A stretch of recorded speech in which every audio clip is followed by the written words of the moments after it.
सातारा जिल्हा परिषदेच्या निवडणुकीत राष्ट्रवादी काँग्रेस आणि काँग्रेसच्या बालेकिल्ल्याला खिंडार पाडण्यासाठी भाजप तयारीला लागले। सातारा जिल्हा परिषदेच्या एकूण 64 जागांसाठी निवडणूक होते।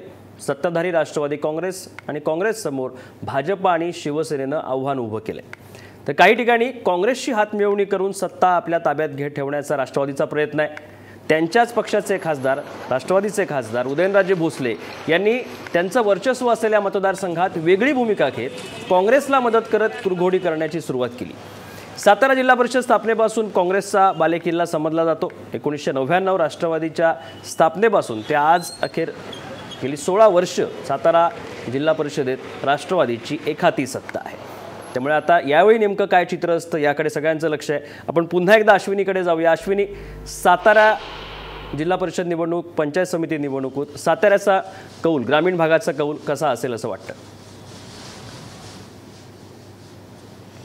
साताऱ्यामध्ये पण हीच परिस्थिती आहे। खरं तर हा राष्ट्रवादीचा बालेकिल्ला आहे, पण राष्ट्रवादीचे खासदार उदयनराजे आणि आमदार शिवेंद्रराजे हे जे दोघं बंधू आहेत यांच्यामध्ये मनोमिलन जे ते तुटलेलं आहे।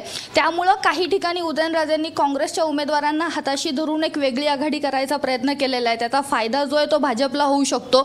पंचायत समितीमध्ये सुद्धा हीच परिस्थिती, 128 गणांसाठी निवडणूक होतीये आणि 535 उमेदवार जे आहेत ते पंचायत समितीच्या रिंगणामध्ये आहेत। जिल्हा परिषदेला 64 जागांसाठी 289 उमेदवार रिंगणामध्ये आहेत।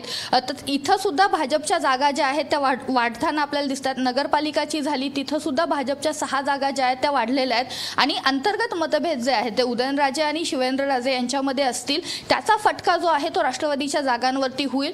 तो जिल्हा परिषद आणि पंचायत समिती या दोन्ही ठिकाणी होईल। म्हणजे कराड असेल, जावळी असेल, त्याचबरोबर वाई असेल, या तिन्ही ठिकाणी भाजप आणि राष्ट्रवादी यांच्यामध्ये कडवी झुंज आहे। जावळीमध्ये तर आई आणि मुलगी या दोघी एका समोरासमोर वेगवेगळ्या पक्षातनं उभ्या राहिलेल्या आहेत। काँग्रेसची सत्ता जी आहे, काँग्रेसची सीटं जी आहे ती कमी होण्याची शक्यता आहे।